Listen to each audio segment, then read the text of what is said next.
ओटी भरण्याचं शास्त्र आणि कुलदेवीचा आशीर्वाद. कधी विचार केला आहे का की खूप पूजा अर्चा करूनही घरात लक्ष्मी का टिकत नाही, मुलांची लग्ने का जमत नाहीत, किंवा घरात सतत कुणीतरी आजारी का असतं.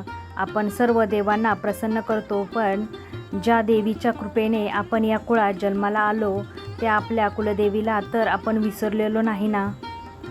शास्त्र सांगते, जोपर्यंत तुमच्या घराचा पाया म्हणजेच तुमची कुलदेवी तृप्त नसते तोपर्यंत जगातील कोणतीही दुसरी शक्ती तुमच्या घराचे पूर्ण रक्षण करू शकत नाही.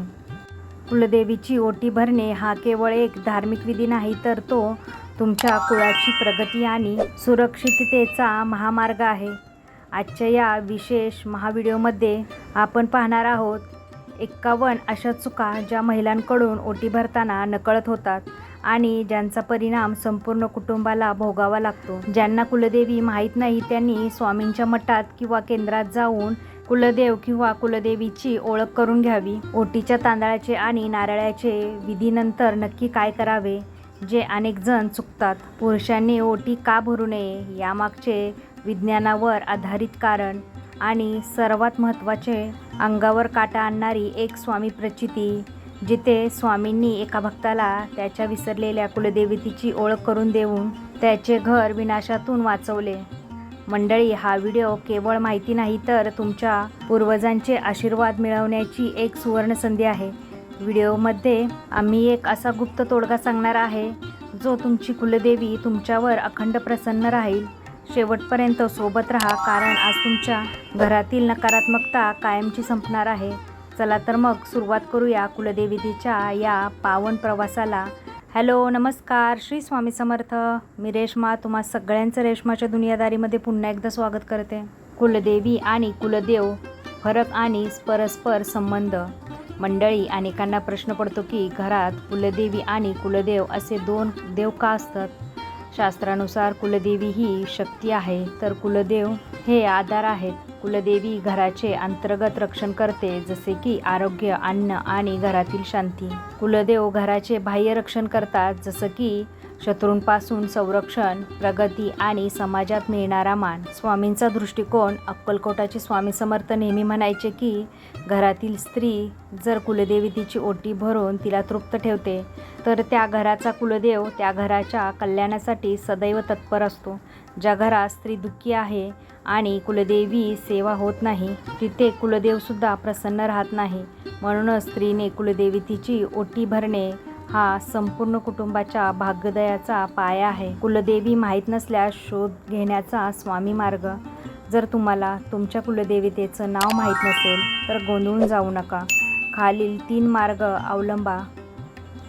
वंशावळ तपासणे. तुमच्या गावातील बडवे किंवा पंडा यांच्याकडे तुमच्या पूर्वजांच्या नोंदी असतात. तिथे तुमच्या कुलदेवीचा उल्लेख असतो. देवाऱ्यातील टाक. तुमच्या जुन्या देवाऱ्यातील चांदीचे किंवा तांब्याचे टाक असतात ते नीट पहा. त्यांच्यातील चिन्हांवरून म्हणजे सिंह, त्रिशूळ किंवा मोर यावरून ती देवी कोणती आहे हे ओळखता येतं. स्वामींचा संकल्प. जर काहीच मार्ग उरला नसेल तर स्वामी समर्थांसमोर बसा, हात जोडून प्रार्थना करा. स्वामी, मला माझ्या कुलदेवीपर्यंत पोचवा. सलग 21 दिवस स्वामी चरित्र सारामृताचे वाचन करा. स्वामी कोणत्या ना कोणत्या रूपाने स्वप्नात किंवा नातेवाईकाद्वारे तुम्हाला तुमच्या कुलदेवतेचा पत्ता नक्की सांगतील. तोपर्यंत जगदंबा किंवा आदिमाया मानून कलशाची पूजा करावी. विशेष स्वामी प्रचिती. कुलदेवीचा विसर आणि स्वामींची कृपा. ही सत्य प्रचिती अक्कलकोटामध्ये घडलेली एक घटनेवर आधारित आहे. एकदा एक श्रीमंत गृहस्थ आपल्या पत्नीसह स्वामींच्या दर्शनाला आले. दिसायला ते खूप सुखी होते, पण त्यांच्या चेहऱ्यावर एक प्रचंड दुःख होते.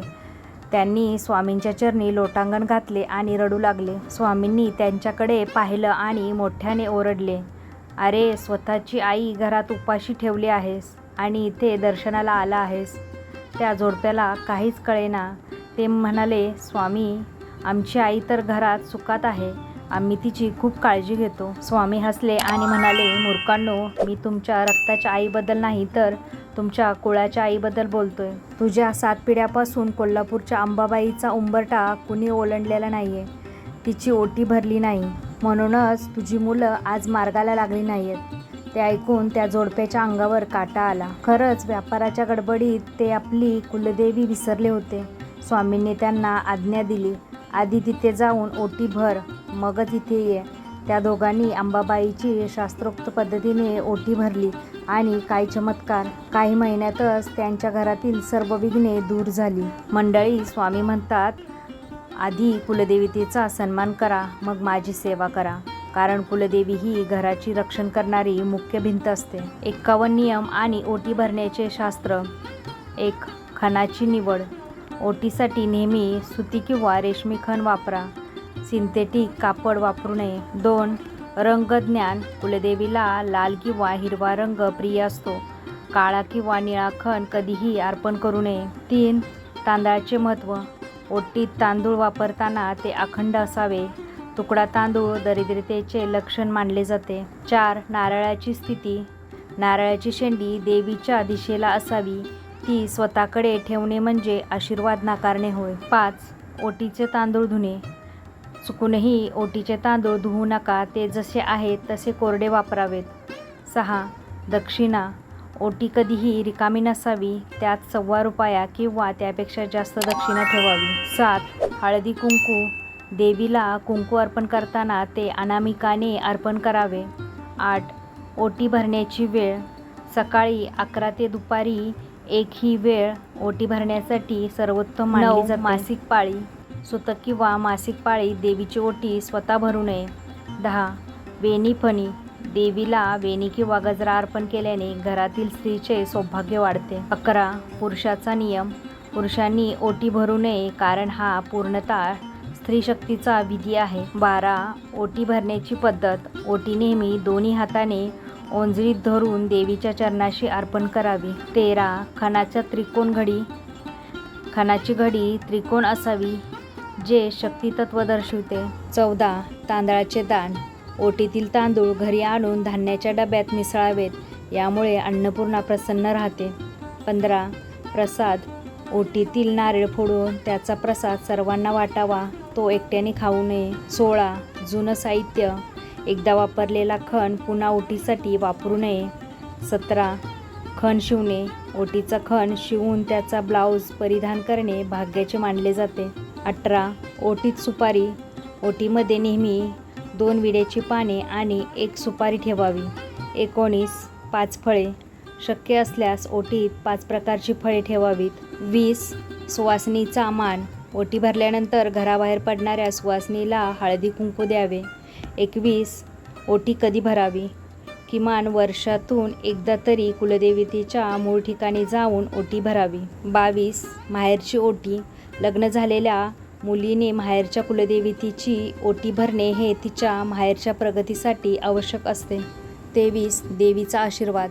ओटी भरताना मनात आई माझ्या कुटुंबाचे रक्षण कर हा भाव असावा. 24. ओटी आणि ब्लाऊज पीस. ब्लाऊज पीस नेहमी नवीन किंवा कोरा असावा. 25. ओटीतील सुकामेवा.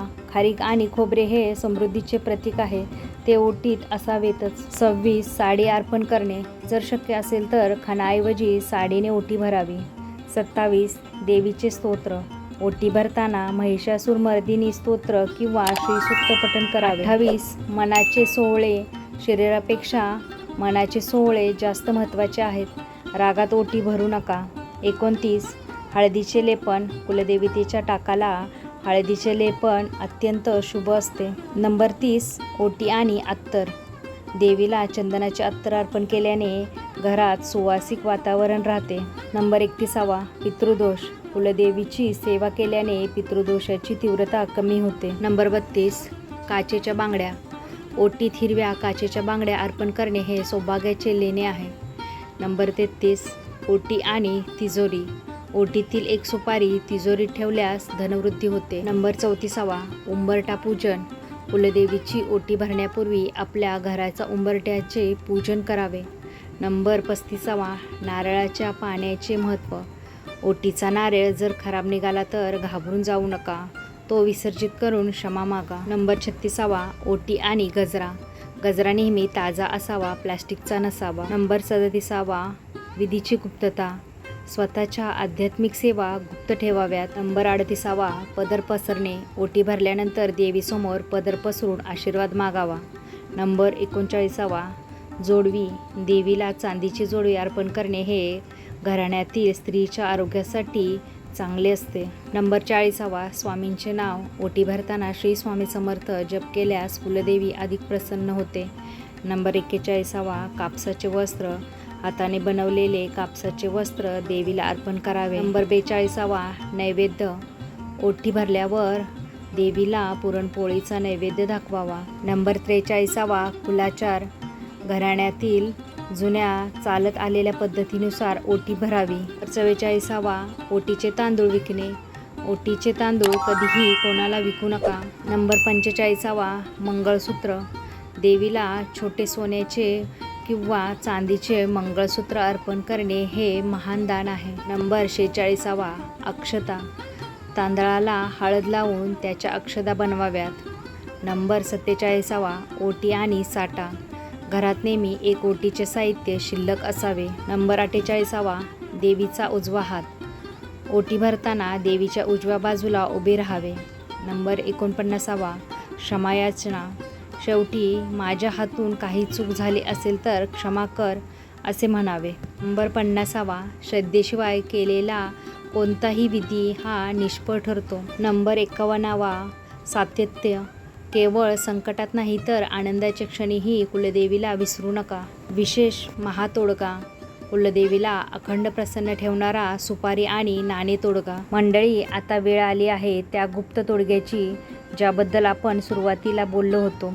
जर तुम्हाला तुमच्या कुलदेवतेचं मूळ गाव माहीत नसेल किंवा तुम्ही जिथे वारंवार जाऊ शकत नसाल तर स्वामी समर्थांनी सांगितलेला हा विधी तुमच्या घराचे रक्षण करेल. तोडग्यासाठी लागणारं साहित्य: 1 कोरी सुपारी न फुटलेली, 1 रुपयाचं नाणं तांब्याचं किंवा साधं किंवा सोन्या चांदीचं असलं तर सर्वोत्तम मानलं जाईल, थोडी हळद आणि केशर, 1 लहान पिवळा किंवा लाल रंगाचा रेशमी कपडा. विधी करण्याची पद्धत: कोणत्याही मंगळवारी किंवा शुक्रवारी सकाळी आंघोळ करून शुद्ध व्हावे. देवघरात स्वामींच्या फोटोसमोर बसावे.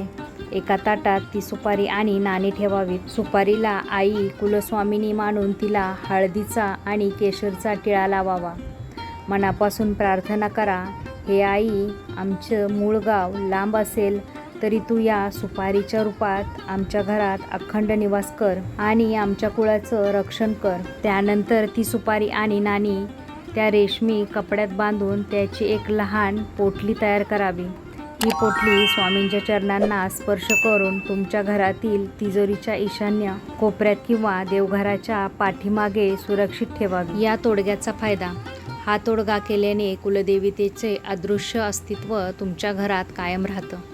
ज्या घरांना कुलदेवतेचा विसर पडला आहे तिथे हा विधी प्रायश्चित म्हणून काम करतो.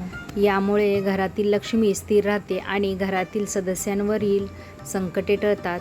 नियम: दर नवरात्रीत किंवा वर्षातून एकदा ही पोटली उघडून सुपारीला पुन्हा हळदी कुंकू लावावे आणि जुनी नाणी दान करून त्या जागी नवीन नाणी ठेवावीत. मंडळी, तुमच्या मनात शंका आली असेल की सुपारी तर गणपतीचं प्रतीक आहे, मग ती कुलदेवतेसाठी कशी?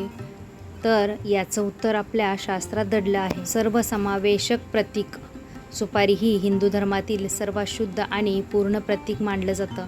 जेव्हा आपल्याकडे एखाद्या देवतेची मूर्ती किंवा फोटो नसतो तेव्हा त्या देवतेचे आवाहन सुपारीमध्ये केलं जातं. मातृका पूजन: पूजाशास्त्रात कलशपूजन आणि मातृका पूजन करताना सुपारीला विविध देवीचे रूप मानले जाते.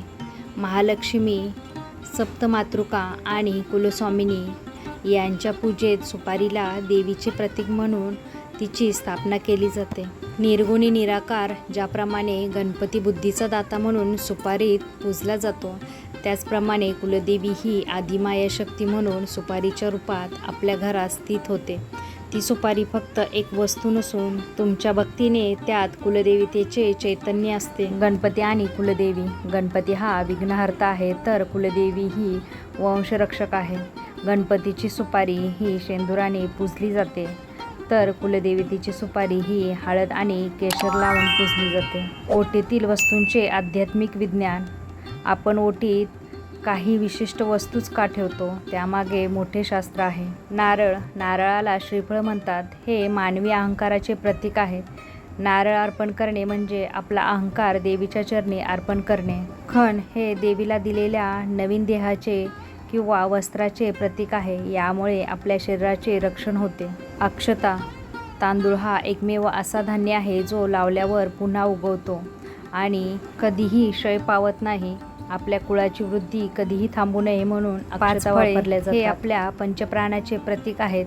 आपण आपले प्राण देवाला अर्पण करत आहोत असा त्याचा भाव असतो. कुलदेवीच्या प्रसादाचे कडक नियम. ओटी भरल्यानंतर अनेक जण प्रसादाच्या बाबतीत चुका करत असतात. लक्षात ठेवा, प्रसाद कुणाला द्यावा. कुलदेवतेचा ओठी किंवा ओटीतील नारळ, खण किंवा मिठाई ही शक्यतो घरातील रक्ताच्या नातेवाईकांनीच खावी किंवा वापरावं. हा प्रसाद बाहेरच्यांना का देऊ नये? शास्त्राप्रमाणे कुलदेवतेचा आशीर्वाद हा त्या विशिष्ट कुळाच्या ऊर्जेशी संबंधित असतो. ती ऊर्जा कुळातच राहिली तर कुळाची प्रगती वेगाने होते. खणाचा वापर. मिळालेला खण कपाटात जपून ठेवावा किंवा त्याचा ब्लाऊज शिवून एखादे मंगल कार्य करताना परिधान करावा. तो कुणा परख्यांना भेट म्हणून देऊ नये. खंडित कुलाचार आणि क्षमापूजा. अनेकांना वाटते की आम्ही वर्षानुवर्ष कुलदेवीला गेलो नाही, आता देवी कोपेल, पण देवी ही आई असते. क्षमापूजा. जर तुमची सेवा खंडित झाली असेल तर एका तांब्याच्या ताटात थोडे तांदूळ ठेवा, त्यावर एक सुपारी ठेवा आणि तिला कुलदेवी मानून तिची क्षमा याचना करा. 1 रुपयाचे नाणे आणि एक सुपारी पिवळ्या कपड्यात बांधून ती स्वामींच्या फोटो मागे ठेवा. स्वामी, जेव्हा शक्य होईल तेव्हा मी कुलदेवीला जाईन, तोपर्यंत हे माझे स्मरणी तुमच्याकडे राहू द्या. स्वामींची क्षमा. स्वामी समर्थांच्या कृपेने अनेक भक्तांचे कुलदेवतेचे दोष शांत झाले आहेत. भक्तीमध्ये भाव महत्त्वाचा आहे, भय नाही. मंडळी, आजच्या या प्रवासात आपण आपल्या कुळाची जननी आणि आपली कुलदेवी, तिची ओटी भरण्याचे दिव्यशास्त्र समजून घेतले. अनेकदा आपण विज्ञानाच्या आणि आधुनिकतेच्या गडबडीत आपली मुळे विसरतो, पण लक्षात ठेवा, ज्या झाडाची मुळे मजबूत असतात तेच झाड वादळात टिकून राहते. कुलदेवी ही तुमच्या कुळाची तीच मजबूत मुळे आहेत. स्वामी समर्थ नेहमी एकाच गोष्टीचा आग्रह धरत असत, ती म्हणजे कर्तव्य. आपल्या कुलदेवतेचा मान राखणे हे आपलं पहिलं कर्तव्य आहे. तुम्ही कितीही मोठ्या उपासना केल्या, पण जर तुमची कुलदेवी तुमच्यावर प्रसन्न नसेल तर त्या उपासनेचे फळ मिळण्यास विलंब होतो. जर आजपर्यंत तुमच्याकडून काही चुका झाल्या असतील, जर तुम्ही कुलदेवीला विसरला असाल, तर आजच स्वामींसमोर दिवा लावून तिची क्षमा मागा. आई कधीही आपल्या लेकरांवर जास्त वेळ रागवत नाही. एक ओटी आणि श्रद्धेची एक हाक तुमचे संपूर्ण नशीब बदलू शकते. मंडळी, ही माहिती केवळ तुमच्यापर्यंत मर्यादित ठेवू नका. आज आपल्या समाजातील अनेक कुटुंबांना कुलदेवतेच्या या शास्त्राची गरज आहे. हा व्हिडिओ तुमच्या परिचयांपर्यंत नक्की शेअर करा. तुमच्या एका शेअरमुळे एखाद्या घराचे वास्तुदोष आणि कुलदोष दूर होऊ शकतात. जाण्यापूर्वी कमेंट बॉक्समध्ये तुमच्या कुलदेवतेचं नाव आणि श्री स्वामी समर्थ लिहायला विसरू नका. स्वामी समर्थ तुम्हा सर्वांना सुखात, समाधानात आणि आनंदात ठेवो, हीच त्यांच्या चरणी प्रार्थना. चला तर आजच्या व्हिडिओचा इथंच एंड करते. सगळ्यांना श्री स्वामी समर्थ. जय जय स्वामी समर्थ.